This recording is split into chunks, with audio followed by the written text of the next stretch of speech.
আসসালামু আলাইকুম বন্ধুরা, সবাই কেমন আছেন? আরেকটা নতুন ভিডিও নিয়ে হাজির হলাম আমার ছাদ বাগানে মরিচ গাছ নিয়ে। এই যেমন মরিচ গাছ, সব মরিচগুলো লাল হয়ে গেছে। এগুলি সব আজকে পারবো। মাশাআল্লাহ, আল্লাহর রহমতে মোটামুটি ভালো মরিচ হয়েছে। এগুলি আজকে সব পারবো আল্লাহর রহমতে। খুব সুন্দর মরিচ হয়েছে, সব লাল হয়ে গেছে।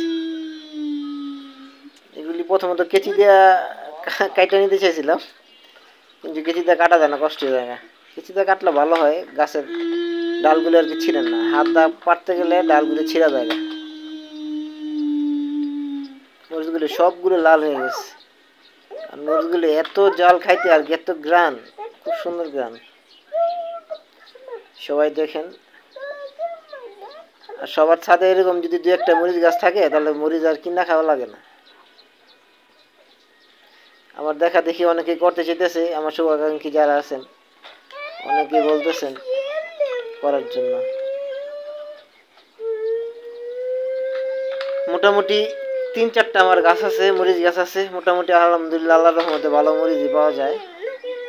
এটার মধ্যে 2 বছর যাবত মরিচ খাইতেছি, এবার খুব ভালো মরিচ হয়েছে। এটা 12 মাসই টুকটাক হয়, কিন্তু সিজন আসলে একটু বেশি হয়।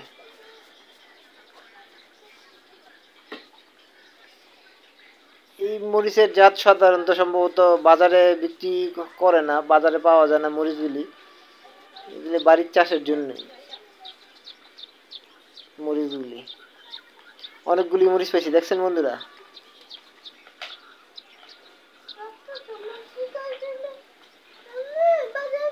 আমার বোম্বাই মরিচ গাছ আছে, বোম্বাই মরিচের গাছের ভিডিও কালকে ইনশাল্লাহ দিব। ওটার মধ্যে 2 বছর পরে মরিচ হয়েছে।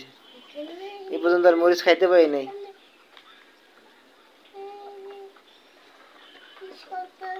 সবাই ভালো থাকবেন। খুদা হাফেজ। আসসালামু আলাইকুম।